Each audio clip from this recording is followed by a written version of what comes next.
الشیطان الرجیم بسم اللہ الرحمن الرحیم الحمد للہ والصلاة والسلام علی رسول اللہ وآلہ آل اللہ واللعنۃ الدائمۃ علی اعدائہم اعداء اللہ من یوم عداوتہم الی یوم لقاء اللہ عباد اللہ اوصیکم ونفسی بتقوی اللہ اتقوا اللہ فإن خیر الزاد التقوی۔ بندگان خدا، آپ سب کو اور اپنے نفس کو تقوی الہی کی وصیت کرتا ہوں، تقوی الہی کی نصیحت کرتا ہوں، تقوی الہی کی جانب دعوت دیتا ہوں و تاکید کرتا ہوں کہ اپنی زندگی تقوی کے مطابق بسر کریں، تقوی کے زیر سایہ زندگی گزاریں، تقوی کی بنیاد پر نظام زندگی قائم کریں۔ تقوی حق تعالیٰ کی جانب سے انسان کی زندگی کی حفاظتی تدبیر ہے،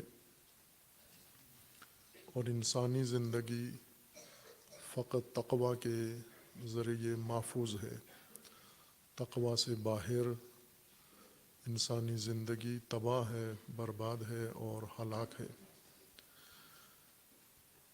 تقوی کے لیے اللہ تعالیٰ نے اہتمام کیا ہے، جیسے ہدایت کا اہتمام فرمایا ہے۔ ہدایت کے لیے انبیاء کرام علیہم السلام مبعوث فرمائے ہیں اور آسمانی کتابیں نازل کی ہیں جن کے اندر ہدایت کا منشور اتارا ہے، اور انبیاء کرام علیہم السلام نے ہدایت کے اس منشور کو لوگوں پر، اقوام پر پیش کیا ہے، تبلیغ کی ہے، تعلیم دی ہے، اور اس کے مطابق انہیں عمل کرنے کا حکم دیا ہے۔ اسی طرح اللہ تعالیٰ نے زندگی کی حفاظت کے لیے ہدایت کے ایک اہم جز کے طور پر اور ایک اہم شعبے کے طور پر حفاظت زندگی، تحفظ زندگی کے لیے تقوی کی تدبیر مقرر فرمائی ہے، اور اس کے لیے بھی اہتمام فرمایا ہے۔ انبیاء کرام علیہم السلام ہدایت اور حفاظت کا منشور و تدبیر باہم لے کر آئے ہیں، اور آسمانی کتابوں میں ہدایت کا منشور اور حفاظت کی تدبیر یکجا اور ایک ساتھ موجود ہے، اور اس پر مزید اللہ تعالیٰ نے یہ اہتمام فرمایا ہے کہ ان دونوں مقاصد کی تکمیل کے لیے، انسانیت کی ہدایت کے لیے اور ان کی زندگی کی حفاظت کے لیے، تدبیر تقوی کے نفاذ کے لیے خداوند تبارک و تعالیٰ نے امامت کا سلسلہ نبوت و رسالت کے ساتھ ساتھ شروع فرمایا ہے اور آغاز کیا ہے، اور حکمت الہی کے تحت جو ہدف انبیاء کا تھا وہ تکمیل ہوا ہے، اور آسمانی کتابوں کے ذریعے جو کچھ نازل ہونا تھا وہ مکمل ہو چکا ہے۔ لہٰذا مزید آسمانی کتاب حکم دے دیا گیا، خبر دے دی گئی کہ نازل نہیں ہوگی۔ آخری کتاب اللہ کی طرف سے منشور قرآن کریم جو اترا ہے، تمام انسانیت کے لیے ہدایت ہے اس کے اندر۔ اور اسی طرح سلسلہ نبوت کہ فریضہ و مقصد نبوت کا اللہ سے ہدایت کا منشور دریافت کرنا، اور رسالت کا ہدف اسے انسانیت کے سامنے پیش کرنا ہے، یہ بھی اپنے مقصود عالی و تکمیل تک پہنچا ہے۔ لہٰذا ختم نبوت کے ذریعے یہ بتا دیا گیا کہ اب جو کچھ انبیاء لائے ہیں اور جو آسمانی کتابوں میں اترا ہے وہ قیامت تک کے لیے آپ کے لیے ہدایت کا منشور ہے۔ لیکن سلسلہ امامت شروع ہوا ہے انبیاء کرام علیہم السلام سے اور ختم نہیں ہوا۔ قرآن کی کوئی آیت خاتمیت امامت پر دلالت نہیں کرتی، لیکن آغاز امامت اور جعل امامت کے بارے میں، انبیاء کی امامت کے بارے میں فراوان آیات قرآن کریم میں موجود ہیں۔ اور امامت انسان کی بنیادی ضرورتوں میں سے ہے۔ اگر انبیاء موجود ہوں تو بھی امامت کی ضرورت ہے، آسمانی کتابیں نازل ہو رہی ہوں تو بھی امامت کی ضرورت ہے، اور جب سلسلہ نبوت ختم ہو جائے اور آسمانی کتاب نازل نہ ہو تو بھی امامت تسلسل کے ساتھ جاری رہے گی۔ امامت کی بنیاد میں تسلسل موجود ہے کہ ایک مسلسل ہدایت کا منبع و ذریعہ انسانیت کے لیے اللہ کی جانب سے مقرر کیا گیا ہے۔ امامت کے مقاصد میں بھی یہی دو کام ہیں، انسان کی ہدایت اور انسان کی حفاظت۔ ہدایت کے لیے منشور یعنی دین تبلیغ کرنا، تعلیم دینا اور اسے نافذ کرنا، اور حفاظت کے لیے تقویٰ کا نظام نافذ کرنا، اس کو انسانوں کو تربیت کرنا، پابند کرنا تقویٰ کا، اور ان کی عملی زندگی میں تقویٰ کو نافذ کرنا۔ امامت اللہ تعالیٰ نے ایک نظام، الہی نظام کے طور پر انسان کو یہ ہدیہ دیا ہے، عطیہ دیا ہے کہ یہ نظام جو انسانوں نے نافذ کرنا ہے، نظام نبوت نہیں کہلاتا، اور نظام اجتماعی، نظام حکومت سے رسالت نہیں کہلاتا، امامت کہلاتا ہے۔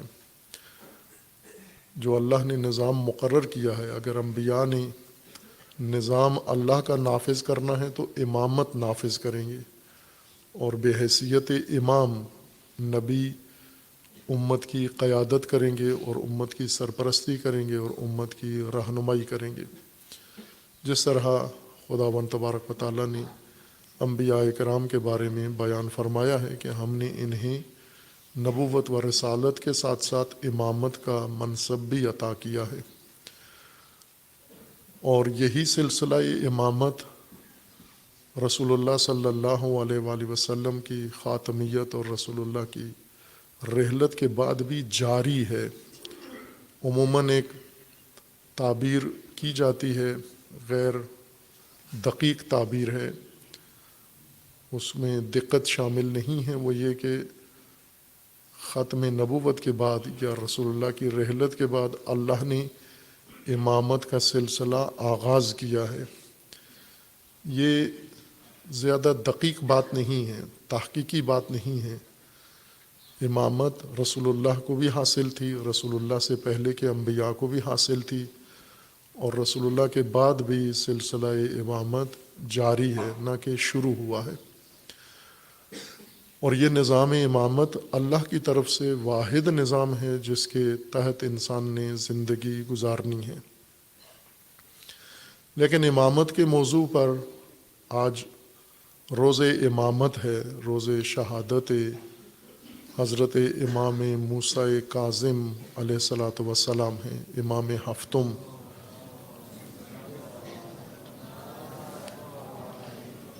اثنا عشری شیعہ مسلمانوں کے اعتقاد کے مطابق امام ہفتم ہیں، امت اسلامیہ کے 7ویں امام ہیں آل رسول سے، اور ان کا یوم شہادت ہے۔ یہ ایام شہادت و ائمہ سے منسوب ایام ولادت کے یا دیگر مناسبات، یہ ایام بہت اہمیت رکھتے ہیں اس حقیقت کو زندہ رکھنے کے لیے جسے فراموش کر دیا گیا ہے۔ امامت اصل موضوع ہے، امامت ہے، ہم امامت سے موضوع کو منتقل کر کے امام پہ لے آئے ہیں، اور پھر امام سے بھی موضوع کو ہم نے منتقل کر دیا، گفتگو کو واقعات اور حوادث پر، لہٰذا امام بھی فراموش ہو گئے اور امامت بھی فراموش ہو گئی۔ ہمیں اس بحث کو اس کے اصلی موضوع کی طرف پلٹانا ہے اور خود پلٹنا ہے اس کی طرف کہ اصل موضوع جو اللہ تعالیٰ نے انسانوں کی ہدایت کے لیے مقرر فرمایا ہے وہ امامت ہے، اور امامت کا حامل، منصب امامت کا حامل ہستی و شخصیت جسے اللہ تعالیٰ نے منسوب کیا ہے، یا ایسا معیار اللہ نے مقرر فرما دیا ہے جس کے تحت اس نے منصب امامت سنبھالنا ہے، وہ امام ہے۔ اور امام اپنی زندگی میں مختلف واقعات، حوادث اور مسائل کا سامنا کرتے ہیں۔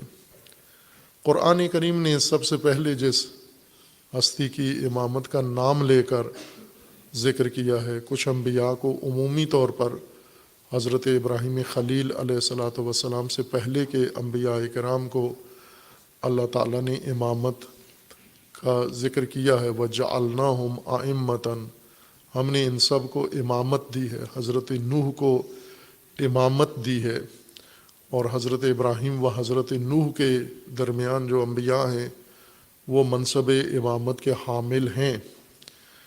لیکن جس اہتمام کے ساتھ امامت حضرت ابراہیم کا قرآن کریم میں ذکر آیا ہے، اس اہتمام کے ساتھ باقی ائمہ کا ذکر نہیں ہے۔ خداوند تبارک و تعالیٰ نے حضرت ابراہیم کو فرمایا کہ ہم نے انہیں آزمائشوں میں ڈالا، کلمات میں مبتلا کیا، اور انہوں نے وہ آزمائشیں اور وہ کلمات پورے کیے، اور اس پر اللہ تعالیٰ نے فرمایا انی جاعلک للناس اماما، ہم آپ کو لوگوں کا امام بنا رہے ہیں، انسانیت کا امام بنا رہے ہیں۔ یہ نہیں فرمایا کسی فرقے کا، کسی خاص نسل کا، بنی اسرائیل کا یا بنی اسماعیل کا یا عربوں کا یا عجم کا، انسانیت کے امام ہیں۔ امام ہمیشہ انسانیت کا ہوتا ہے، جغرافیے کے لیے نہیں ہوتا۔ امام ایران کا نہیں ہوتا، ہندوستان کا نہیں ہوتا، ایشیا کا نہیں ہوتا، بر صغیر کا نہیں ہوتا، مشرق وسطیٰ کا نہیں ہوتا۔ امام انسانیت کے لیے ہوتا ہے۔ انسان جہاں بھی ہو، جس خطے میں ہو، اس کا امام سے تعلق ہے اور امام کا اس سے تعلق ہے۔ یعنی چونکہ رب تعالیٰ نے امام بنایا ہے اور اللہ کی ربوبیت کا جس سے تعلق ہے اس کا امامت سے بھی تعلق ہے، اس لیے یہ امامت انسانیت کی رہنمائی کے لیے ہے۔ اور پھر ہم دیکھتے ہیں کہ حضرت ابراہیم کے لیے خداوند تبارک و تعالیٰ نے جب منصب امامت مقرر فرمایا، ابراہیم امام الناس کہلائے اللہ کی جانب سے، اور پھر حضرت ابراہیم اس منصب سے پہلے بھی اور بعد میں بھی سخت حوادث سے گزرے، سخت دشوار و تلخ ترین واقعات سے گزرے حضرت ابراہیم خلیل علیہ الصلاۃ والسلام۔ خب اب یہاں پر ہمیں جو دقت کرنی ہے وہ یہ ہے کہ قرآن کے لحاظ سے، دین کے لحاظ سے اللہ تعالیٰ کی جانب سے اصل موضوع کیا ہے۔ وہ واقعات جو حضرت ابراہیم پہ گزرے ہیں وہ اصل موضوع ہیں کہ ہم ان واقعات کو زندہ رکھیں، ان واقعات کو یاد رکھیں، اور امام بھول جائیں، ہم واقعات سر فہرست آ جائیں، واقعات کو اصل موضوعیت حاصل ہو جائے، اور واقعات پر ہی سارا مسئلہ شروع ہو کر ختم بھی ہو جائے۔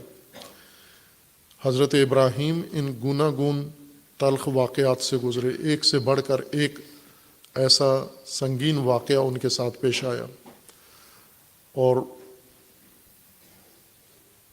ان واقعات کے باوجود بھی خداوند نے فرمایا کہ یہ واقعات، یہ حوادث، یہ آزمائشیں، یہ سختیاں اس لیے ہیں تاکہ یہ ہستی ان سختیوں میں امامت کے لیے آمادہ ہو جائے، تیار ہو جائے۔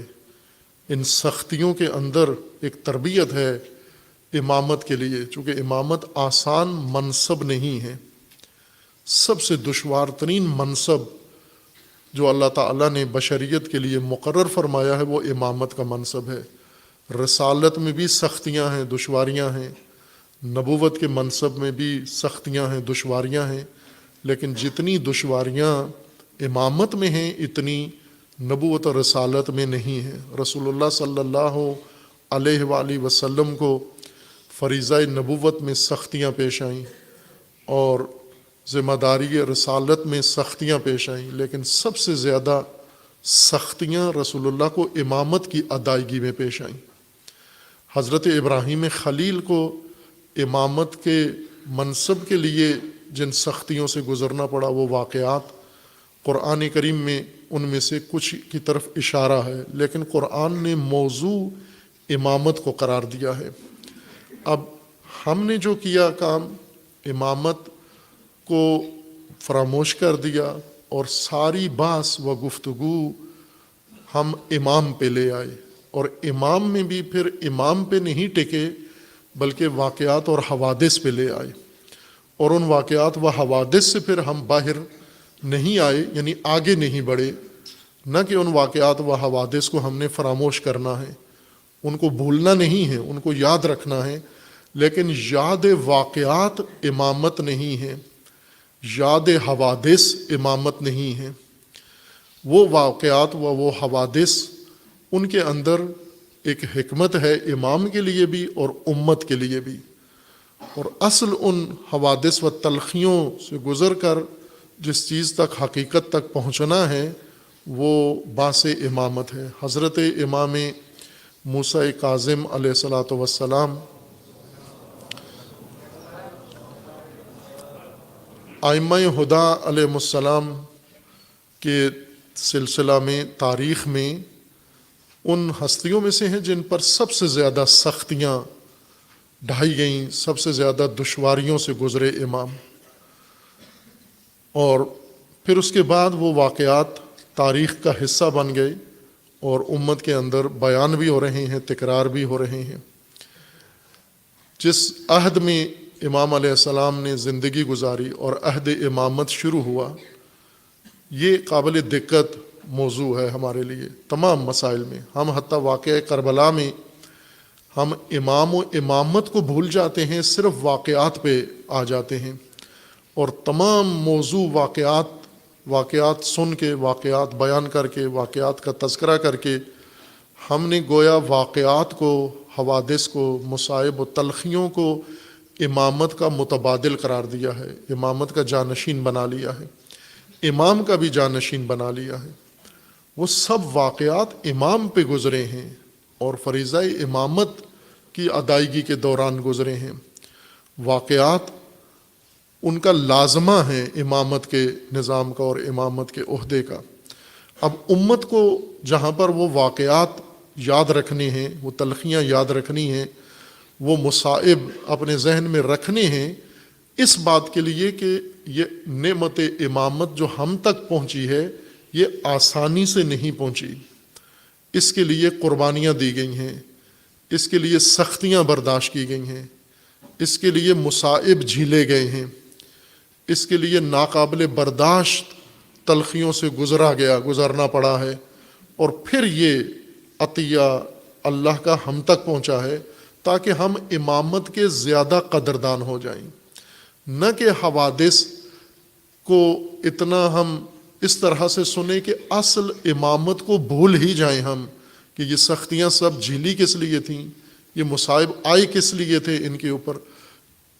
امام ہفتم کے زمانے میں اور بھی بڑی بڑی شخصیات موجود تھیں، اہل سنت کی بڑی شخصیات موجود تھیں، شیعہ بڑی بڑی شخصیات موجود تھیں، یہ آپ کے ذہن میں رہے۔ اور خاندان اہل البیت میں سے، آل رسول میں سے، بنو ہاشم میں سے بڑی بڑی شخصیات امام کے زمانے میں موجود تھیں۔ اتنی بڑی شخصیات تھیں جو ائمہ کے مقابلے میں اٹھ کے کھڑے ہوئے،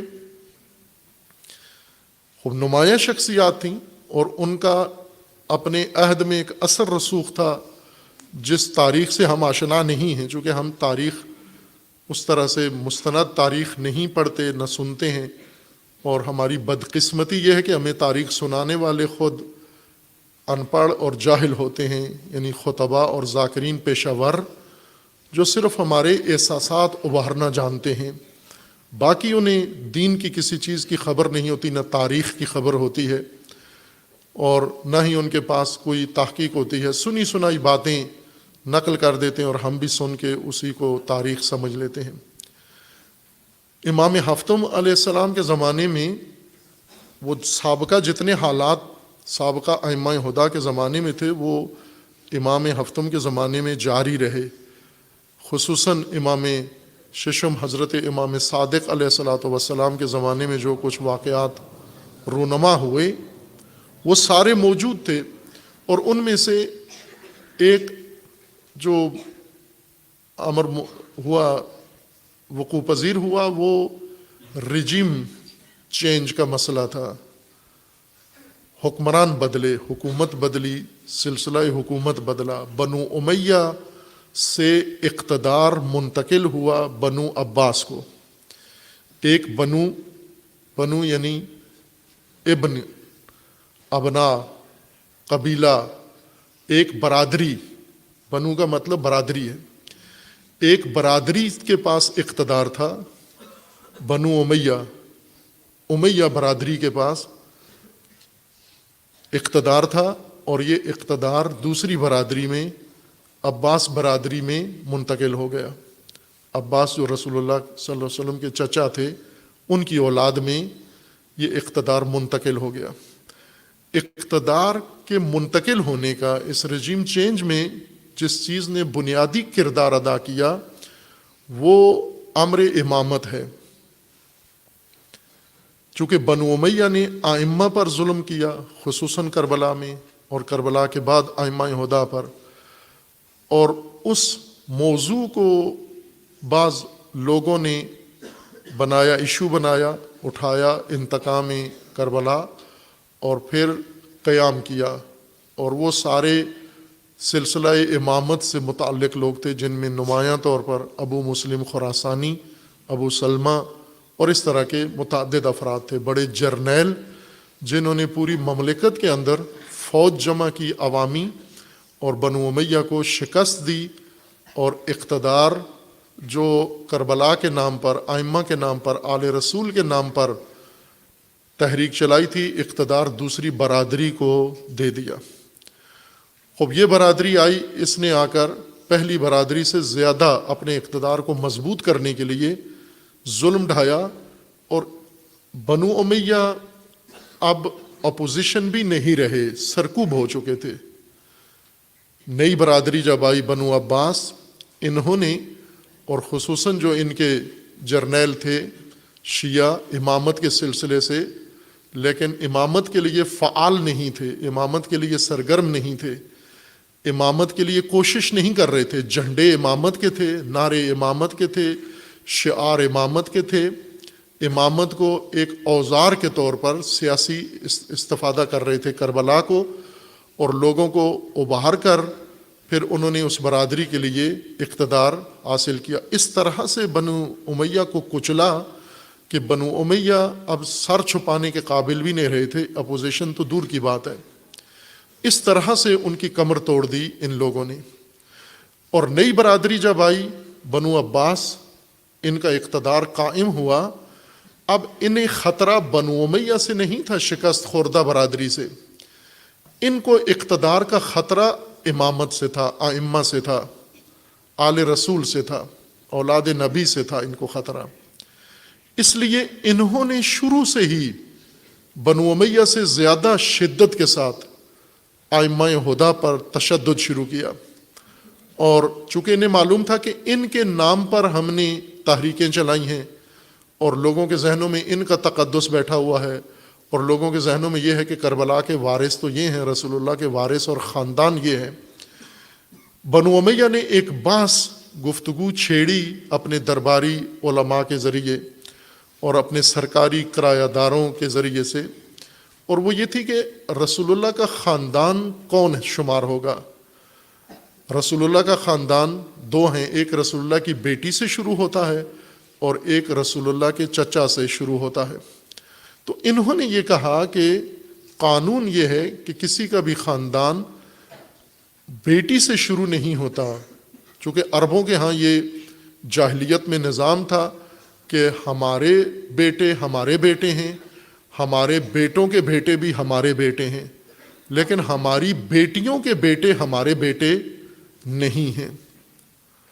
ہمارے بیٹے ہمارے بیٹے ہیں، ہمارے بیٹوں کے بیٹے بھی ہمارے بیٹے ہیں، لیکن ہماری بیٹیوں کے بیٹے ہمارے نہیں ہیں۔ یہ عرب جاہلیت کا قانون تھا، پاکستان میں تو نہیں ایسا تصور پایا جاتا۔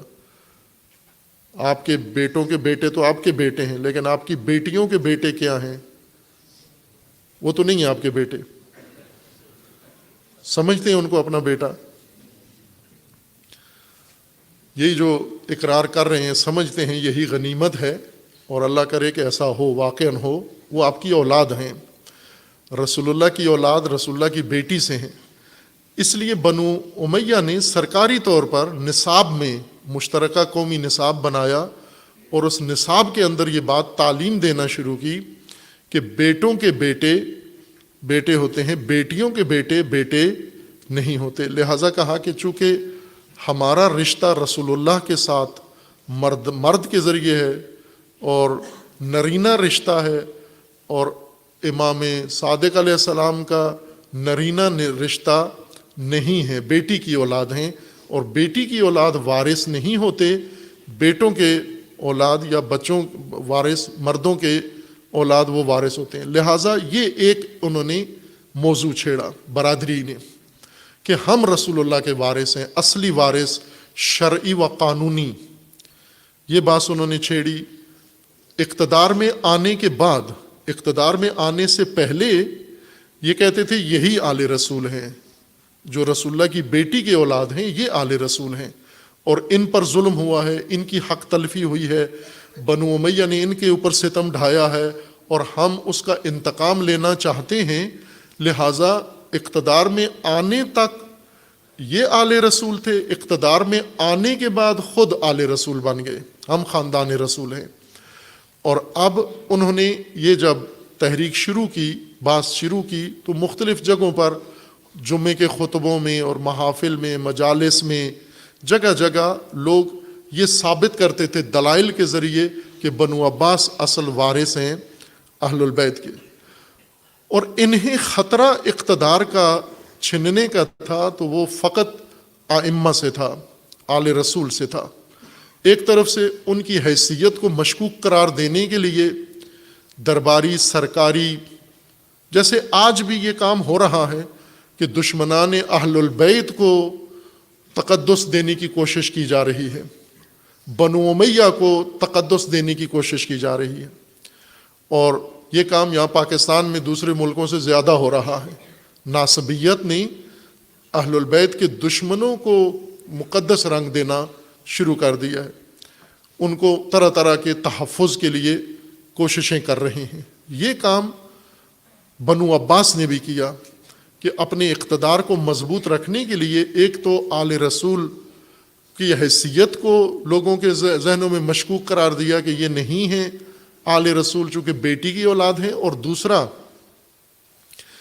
انہیں معلوم تھا کہ جب ہم نے بھی ان کے نام پر تحریک چلائی ہے اور لوگ اٹھے ہیں، ساتھ دیا ہے، ابو مسلم خراسانی جیسے شخص جنہوں نے نعرے امامت کے لگا کے اور کام برادری کے لیے کیا ہے، پرچم دین کا اٹھا کے خدمت برادری کی ہے، اور وہ بھی بہت ہی صفاق برادری جنہوں نے پہلی برادری سے زیادہ ظلم ڈھایا ائمہ ہدیٰ پر۔ لہٰذا بنو عباس نے زیادہ سختی شروع کی ائمہ ہدیٰ پر۔ امام صادق علیہ السلام کے زمانے میں ایک کام یہ کیا کہ وہاں کی جو نمایاں شخصیات تھیں، چونکہ تقسیم ہو چکی تھی اس سے پہلے، شیعہ اور سنی بالکل صفیں علیحدہ ہو چکی تھیں اس زمانے تک۔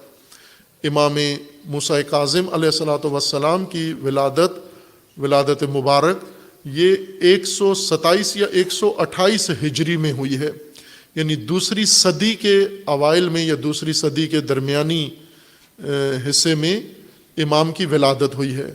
اور اس دوران مکتب، نظریے، سلسلے بنو امیہ نے جو دین کی انجینئرنگ کرنی تھی وہ کر چکے تھے مکمل.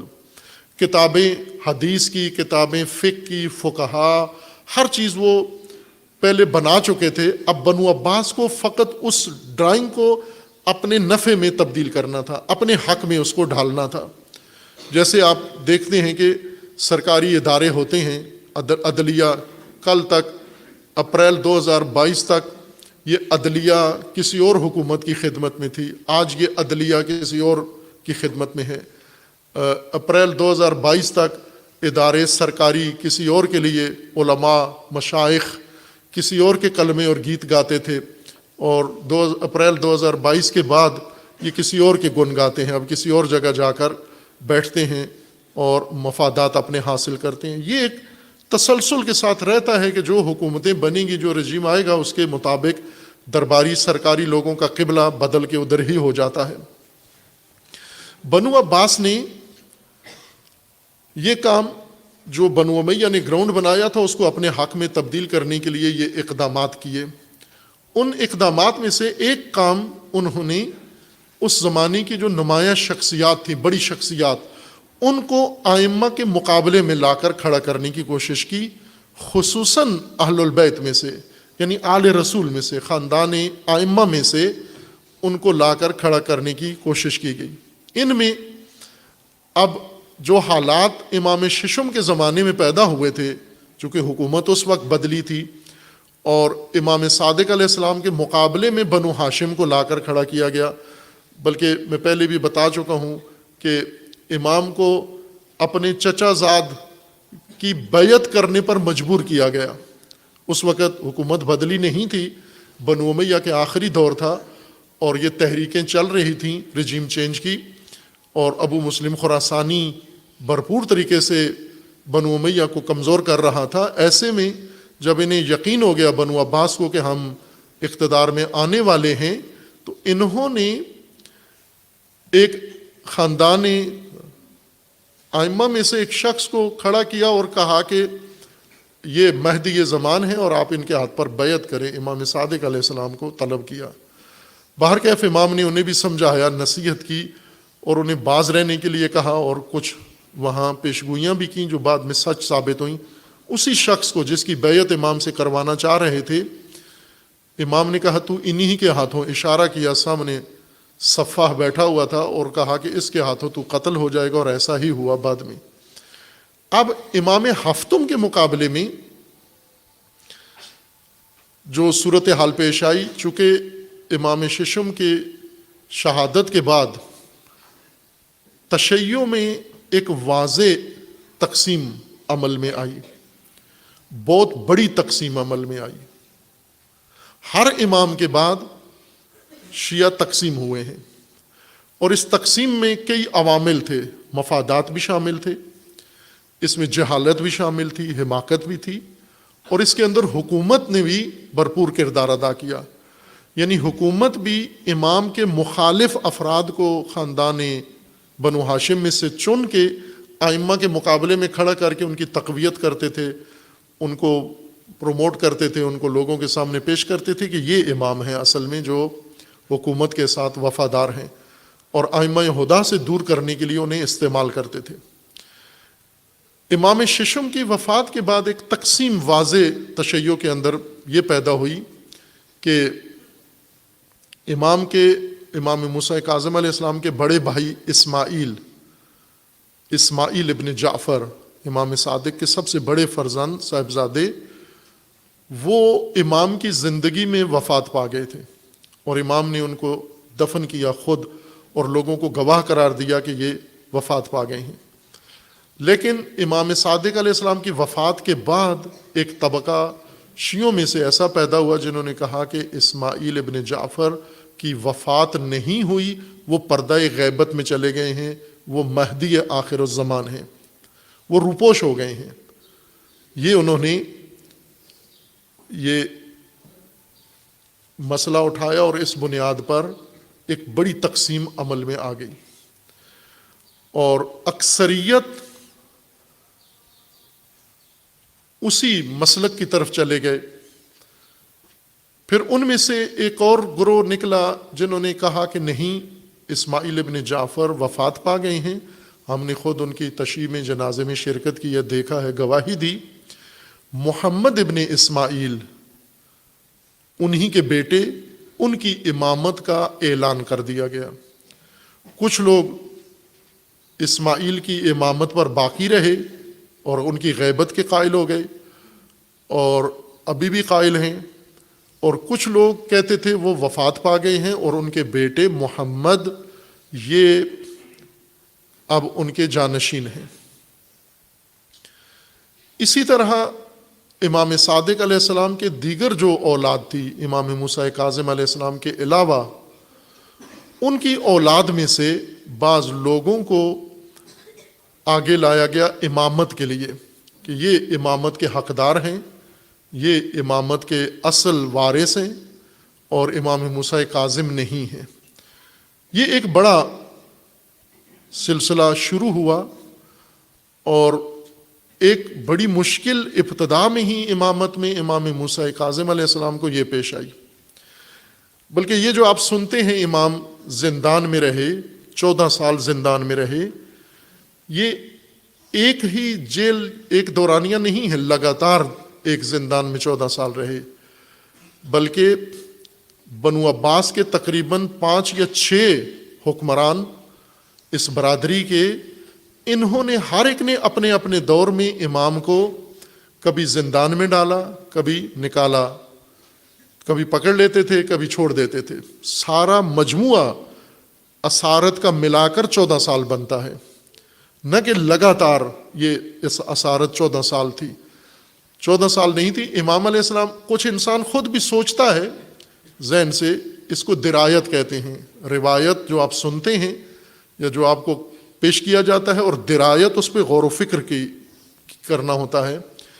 امام علیہ السلام کی اولاد آپ سنتے ہیں، اب تو یہ سب کو معلوم ہے، اتنی سی تاریخ ذاکرین کو بھی پتہ چل گئی ہے کہ امام علیہ السلام کی اولاد کی تعداد 37 تھی۔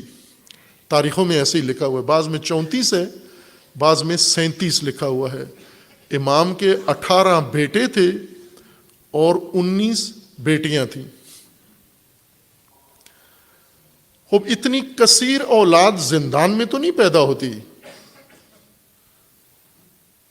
یہ انسان سوچے کہ امام علیہ السلام جو ساری عمر جیل میں رہے تو اولاد کیسے ہوئی؟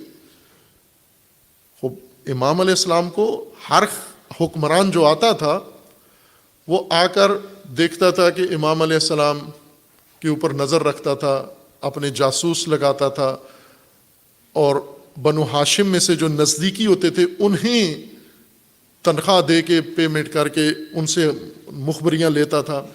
اور ایک زندان امام کے اپنے اسی جناب اسماعیل کے بیٹے کی مخبری سے بڑا زندان امام کے لیے جو آمادہ کیا گیا، وہ اس کی مخبری کی وجہ سے ہوا۔ اس نے آ کر غلط گواہی دی کہ میں نے دیکھا ہے امام علیہ السلام خود بھی برا بھلا کہہ رہے تھے حاکم کو، اور بندے بھی اکٹھے کر رہے تھے اور حملے کی تیاری کر رہے تھے۔ اس نے خود ایک رپورٹ بنا کے پیش کی، اس طرح سے جعلی اور جھوٹی، اور وہ خود بنوائی گئی تھی، اور اسی کی بنیاد پر امام کو پھر پکڑ کے زندان میں اسیر کر دیا گیا۔ خوب یہ سلسلہ جاری رہا امامت کے ساتھ کہ بہت سارے لوگ جو خاندان کے ہی تھے انہیں استعمال کرتے تھے، اور انہیں استعمال کر کے ان سے جھوٹی گواہیاں دلواتے تھے، پھر پکڑ کے زندان میں ڈال دیتے۔ اور اس کی وجہ اب اتنی کثرت سے زندان اور حساسیت، اس کا مطلب یہ ہے کہ امام علیہ السلام نے امامت کے فرائض ایسے ادا کیے کہ حکومت کی بوکھلاہٹ، بنو امیہ کی اس برادری کی بوکھلاہٹ کبھی کم نہیں ہوئی، بلکہ روز بروز بڑھتی ہی گئی۔ یہ وہ حصہ تاریخ کا فراموش شدہ ہے کہ امام علیہ السلام نے امامت کو احیا رکھا، امامت کو زندہ رکھا۔ حکومت نہیں تھی لیکن امامت تھی۔ وہ چیز جو آج ہمیں تشیع کے لیے خصوصاً ضروری ہے وہ یہ ہے کہ ہم اصل موضوع امامت کی طرف واپس آئیں۔ واقعات امام کے اوپر گزرے ہیں اور امام نے امامت کی خاطر یہ سب کچھ جھیلا ہے۔ اگر ہم صرف واقعات پہ رکے رہیں گے اور واقعات سے آگے نہیں بڑھیں گے اور واقعات کا تذکرہ کرتے رہیں گے تو ہم ساری عمر طاغوتوں کے سائے میں زندگی گزاریں گے. ہم یہ واقعات طاغوتوں کے زیر سرپرستی سنتے اور بولتے رہیں گے، اور ان واقعات سے کبھی بھی ہمیں راستہ نہیں ملے گا. فقط ہمارے جذبات ابھریں گے اور جذبات ہمارے تسکین پائیں گے. لیکن جو امامت پر اصل جور تھا، ظلم تھا، ستم تھا، وہ برطرف نہیں ہوگا جو ابھی جاری ہے.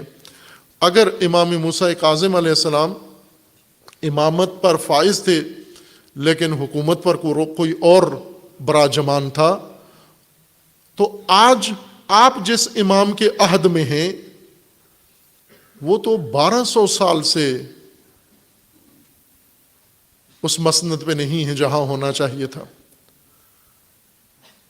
یہ وہ موضوع ہے جسے ہمیں سمجھ کر موضوع بنانا ہے، گفتگو کا موضوع بنانا ہے ہمیں، اپنی سوچ کا، اپنی تدبیر کا. امامت کو مہجوریت سے نکالیں. امامت پہلے ختم کی جاتی ہے، پھر امام پر یہ ستم ڈھائے جاتے ہیں. اگر امامت قائم ہو، اگر امامت زندہ ہو، امام بھی محفوظ ہیں اور امت بھی محفوظ ہے. آج امت پر جو کچھ ہو رہا ہے ستم، یہ امامت کا سایہ نہ ہونے کی وجہ سے ہے. اور ہم امت اپنے مسائل کو بھی بھولے ہوئے ہیں اور امامت کے واقعات کو ذکر کر کے اصل جو ٹریجڈی ہے اس کی طرف توجہ نہیں کرتے.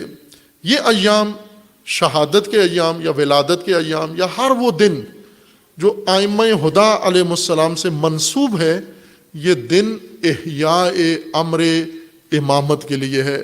اللہ تعالی ہم سب کو توفیق دے انشاءاللہ ہم حقیقت امامت کو سمجھیں، امامت کو مہجوریت سے نکالیں، امامت کا پرچم لہرائیں، امامت کا نظام قائم کریں تاکہ امام بھی ہمارے درمیان موجود ہوں اور امت بھی اس ظلم و ستم سے نجات پا جائے، بلکہ انسانیت بھی اس ظلم و ستم سے نجات پا جائے انشاءاللہ. اعوذ باللہ من الشیطان الرجیم. بسم اللہ الرحمن الرحیم. انا اعطیناک الکوثر فصل لربک وانحر ان شانئک هو الابتر.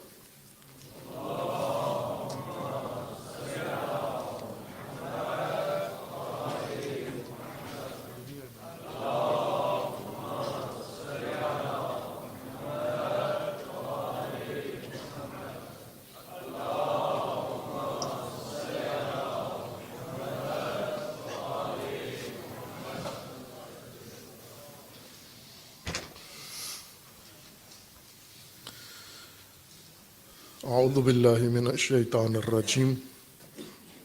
بسم اللہ الرحمن الرحیم. الحمد للہ والصلاة والسلام علی رسول اللہ وآلہ آل اللہ سیما علی امیر المؤمنین علی ابن ابی طالب علیہ الصلاۃ والسلام و فاطمۃ الزہرا سیدۃ نساء العالمین والحسن والحسین سیدی شباب اہل الجنہ وصبطی الرحمہ وعلی ابن الحسین ومحمد ابن علی وجعفر ابن محمد وموسیٰ ابن جعفر وعلی ابن موسیٰ ومحمد ابن علی وعلی ابن محمد والحسن ابن علی والحجۃ ابن الحسن القائم المنتظر المہدی حجج اللہ علی عبادہ وامناؤہ فی بلادہ واللعن علی اعدائہم اجمعین من الآن الی قیام یوم الدین. عباد اللہ اوصیکم ونفسی بتقوی اللہ. اتقوا اللہ فإن خیر الزاد التقوی.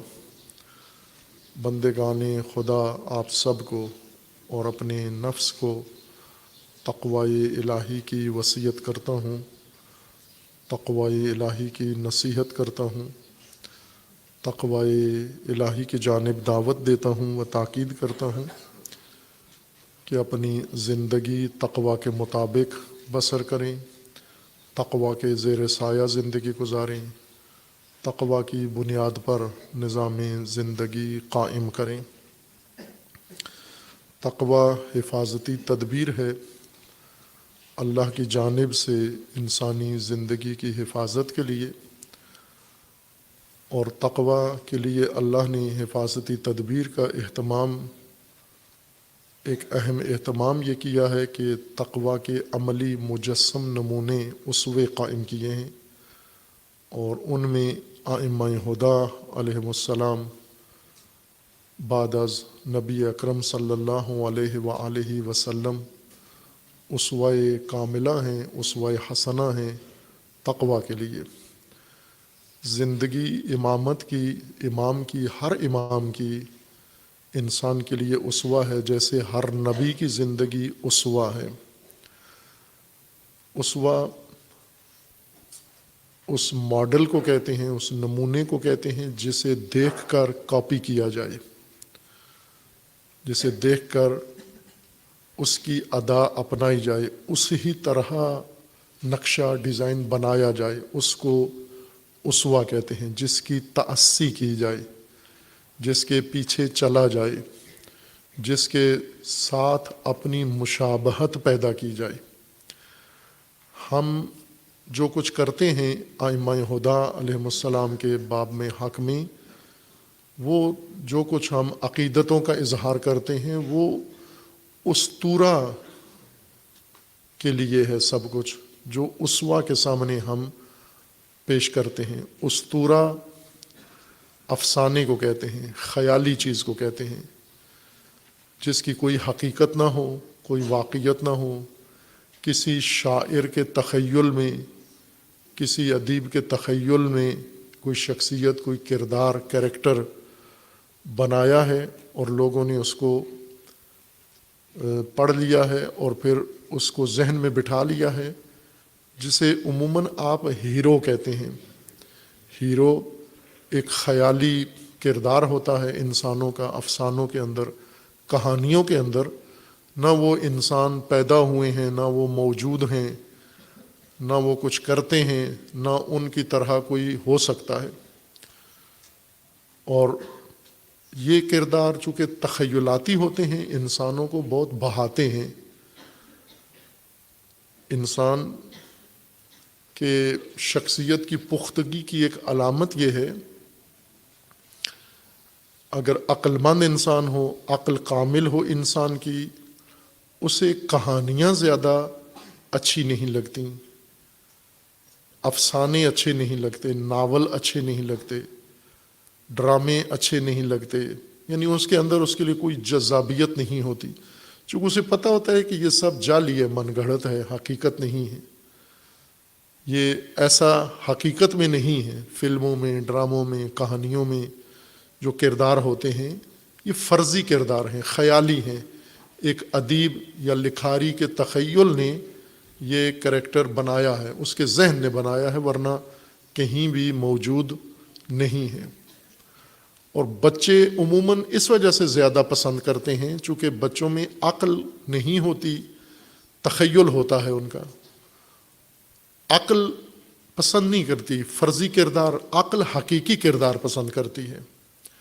عقل حقیقت پسند کرتی ہے، تخیل افسانہ پسند کرتا ہے، خیال افسانہ بناتا ہے اور افسانہ پسند بھی کرتا ہے۔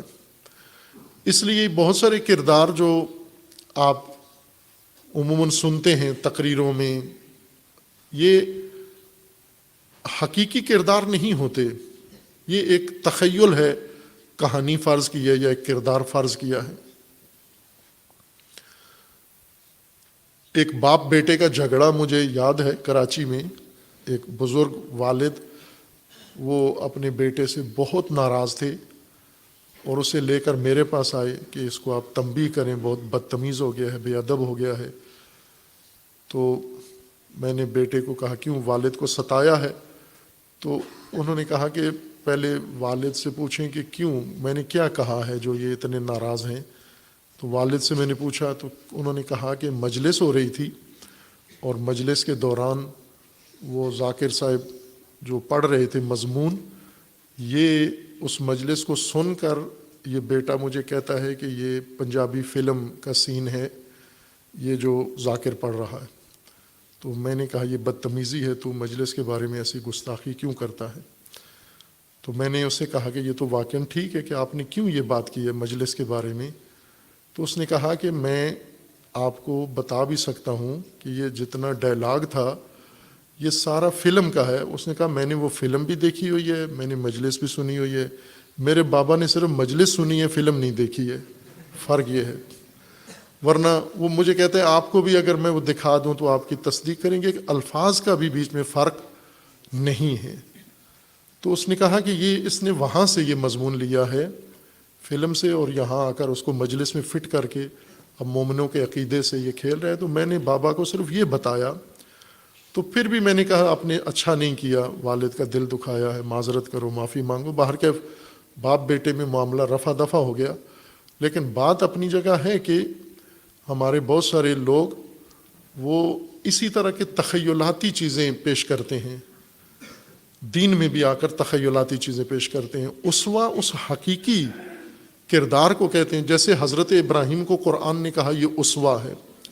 حضرت ابراہیم ایک تخیلاتی شخصیت نہیں ہے، حقیقی شخصیت ہے، حقیقی کردار ہیں، اور اس کردار نے جو کچھ کیا ہے وہ قرآن میں لکھا ہوا ہے۔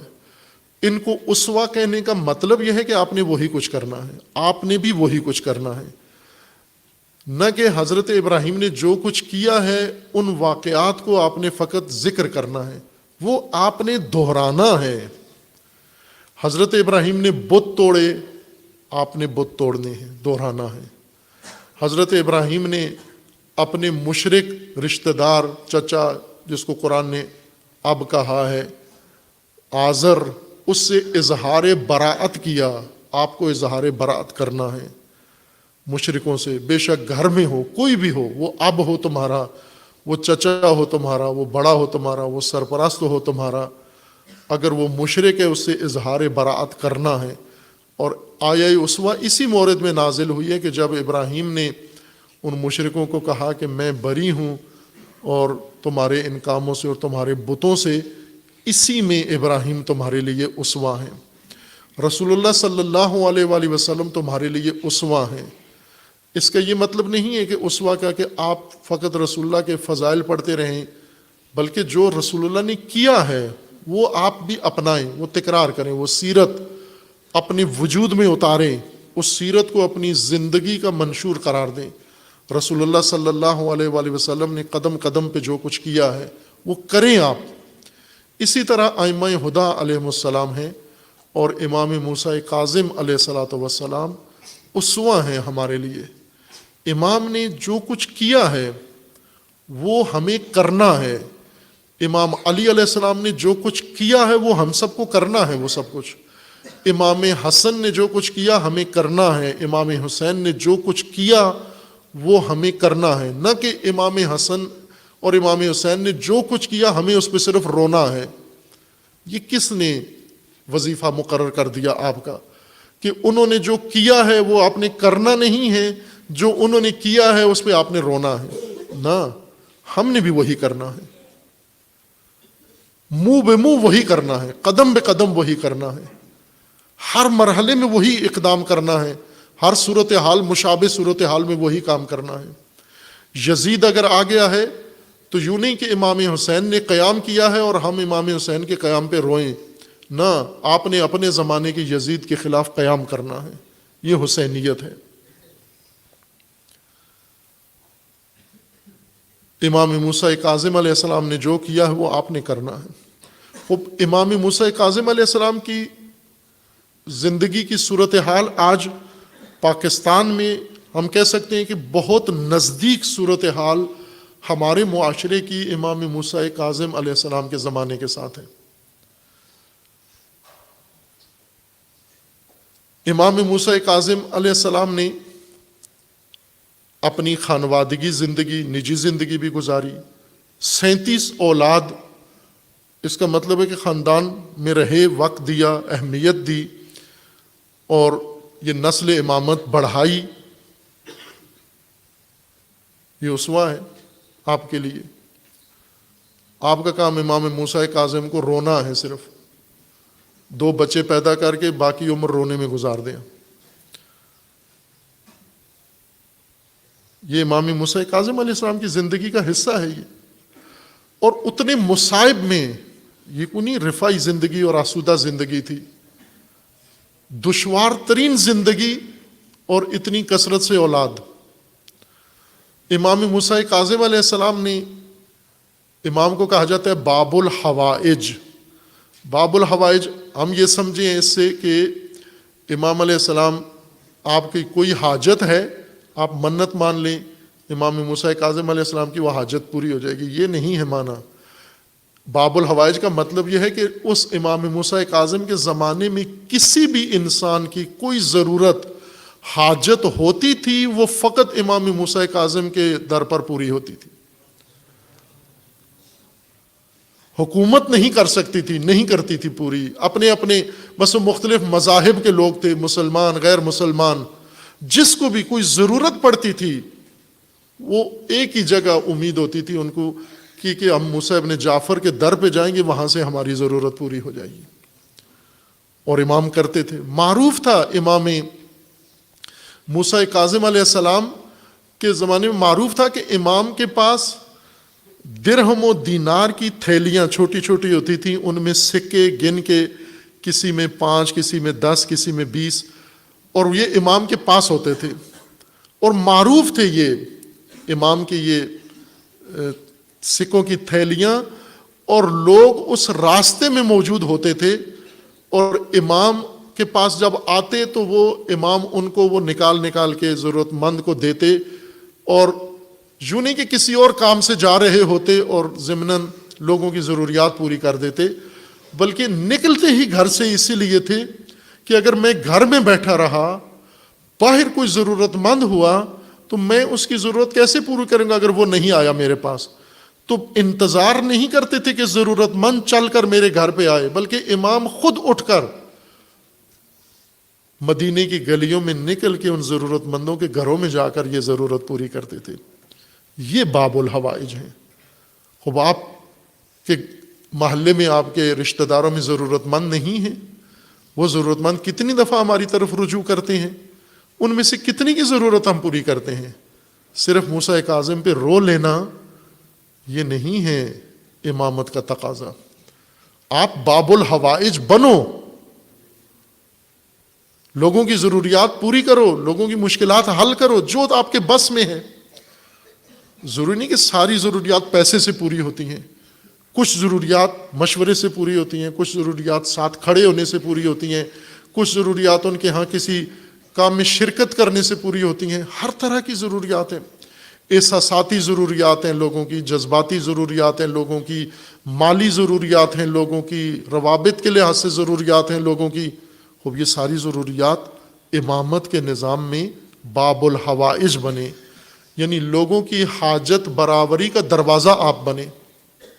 امام موسیٰ کاظم کے پیروکار جہاں بھی ہوں، جس معاشرے میں ہوں، لوگوں کو یہ معلوم ہو کہ اور کسی سے ہماری کوئی ضرورت پوری ہو نہ ہو، امام موسیٰ کاظم کے شیعوں سے ضرور پوری ہوگی. یہ معنی ہے باب الحوائج ہونے کا. اور اسی طرح امام موسیٰ کاظم علیہ السلام، فراوان زندگی کے امام کے اصول ہیں. ان اصولوں میں امام کسی کو بھی دیکھتے بے راہ ہے، جاہل ہے، اس کو ضرور بلاتے، نصیحت کرتے اس کو. ایک دفعہ یہ سنا ہوا ہے واقعہ آپ کا، امام ایک گلی سے گزر رہے تھے، اندر سے موسیقی کی آواز آ رہی تھی، میوزک بج رہا تھا. امام نے دروازہ کھٹکھٹایا، ایک کنیز آئی باہر، اس کنیز سے پوچھا امام نے کہ یہ کس کا گھر ہے؟ آیا یہ، اس نے بتایا یہ فلاں کا گھر ہے. امام نے پوچھا غلام ہے یا آزاد ہے؟ تو اس نے کہا آزاد ہے، میرا آقا، میرا مالک آزاد ہے، ہم غلام ہیں، اس کے کنیزیں ہیں. امام نے فرمایا کہ اسی لیے آزاد ہے تو یہ کام کر رہا ہے، اس کے گھر معصیت ہے، گناہ ہے، اس کے در و دیوار گناہ کی گواہی دے رہے ہیں، اگر یہ عبد ہوتا تو یہ کام نہ کرتا۔ کنیز کو دیر ہو گئی، دروازے پہ واپس گئی، اس کے مالک نے پوچھا کون تھا؟ کہا ایک راہ گزر تھا، اور اس نے مجھے پوچھا کس کا گھر ہے، میں نے آپ کا نام بتایا، تو کہا یہ آزاد ہے یا غلام ہے؟ تو میں نے کہا آزاد ہے، تو اس نے کہا کہ اس لیے یہ گناہ کر رہا ہے، اگر عبد ہوتا تو یہ کام نہ کرتا۔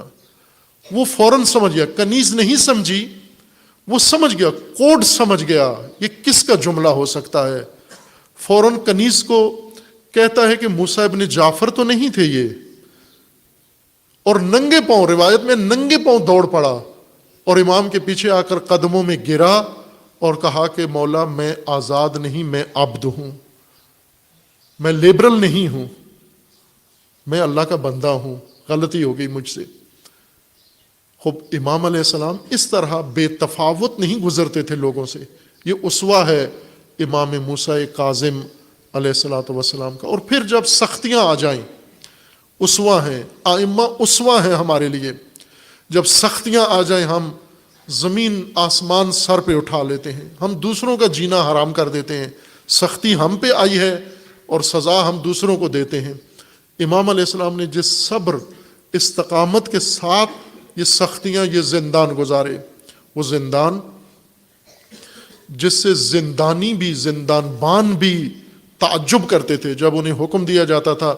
ایک زندان میں امام کو ڈالا جاتا اور دیکھا جاتا کہ تشدد بے قدر کافی ہے یا نہیں، جب دیکھتے کہ نہیں ہے تو دوسرے زندان میں، پھر تیسرے زندان میں امام کو منتقل کرتے، چونکہ حکمرانوں کو تسلی نہیں ہوتی تھی کہ یہ زندان بان اتنے متشدد نہیں ہیں۔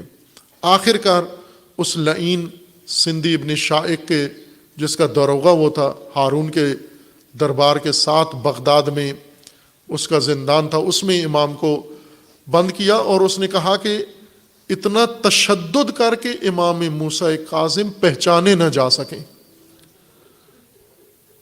اور روزانہ بندے بھیجتا زندان میں کہ جا کر دیکھ کر آؤ موسیٰ کاظم پہچانے جاتے ہیں یا نہیں پہچانے جاتے۔ روز جاسوس آ کر بتاتا کہ ان کو دیکھنے سے پہچانے جاتے ہیں کہ موسیٰ جعفر ہیں۔ پھر تاکید کرتا کہ مزید تشدد کر، اور پھر تشدد اس حد تک جا پڑا کہ ہارون نے اپنی ایک بالکون بنائی ہوئی تھی، کھڑکی جو زندان کی طرف کھلتی تھی، اور روزانہ دیکھتا تھا اس زندان کا منظر۔ ایک دن داروغہ کو، زندان بان کو بلا کر پوچھتا ہے کہ میں کئی دن سے دیکھ رہا ہوں تیرے زندان کے صحن میں ایک کپڑا پڑا ہوا ہے، چادر پڑی ہوئی ہے، کوئی اٹھاتا نہیں ہے اس کو، کیوں پڑی ہوئی ہے مسلسل؟ تو سندھی نے کہا اے ہارون، وہ کپڑا نہیں ہے، وہ تیرا قیدی موسیٰ ابن جعفر ہیں۔ امام اس چادر کے اندر لیٹتے تھے، جسم اتنا نحیف ہو چکا تھا، اتنا نحیف ہو چکا تھا کہ وہ چادر ایسے لگتا تھا اس کے نیچے کوئی نہیں ہے، زمین کے ساتھ چپکی ہوئی ہے وہ چادر۔ اور پھر اس لعین کے حکم پر امام کو اس زندان بان نے زہر دیا، امام شہید ہوئے۔ اور پھر ہارون نے کہا کہ یہ جنازہ اٹھا کر دجلہ کے پل پہ رکھ دو اور لوگوں کو آ کر منادی کر دو کہ رافضیوں کے امام دنیا سے چلے گئے ہیں لیکن خلیفہ نے نہیں مارا، ہارون قاتل نہیں ہیں۔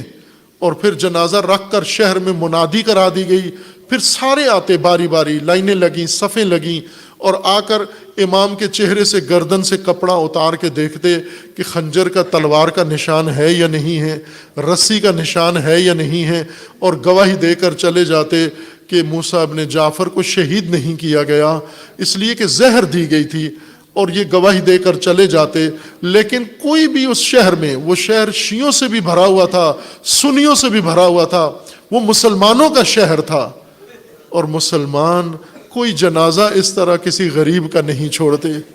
حکم ہے اسلام کا کہ جب آپ کا کوئی مسلمان بھائی اس دنیا سے چلا جائے، آپ پر لازم ہے اس کو غسل و کفن دو، اور یہ تو آپ کا امام ہے، اور اس امام کو دیکھ کر فقط جلاد کی صفائی کی گواہی دے کر چلے جاتے ہو، اور اتنی توفیق نہیں ہے کہ اپنے امام کو اٹھا کر، شہید امام کو اٹھا کر لے جا کر کفن کرو اور دفن کرو اور جنازہ پڑھو۔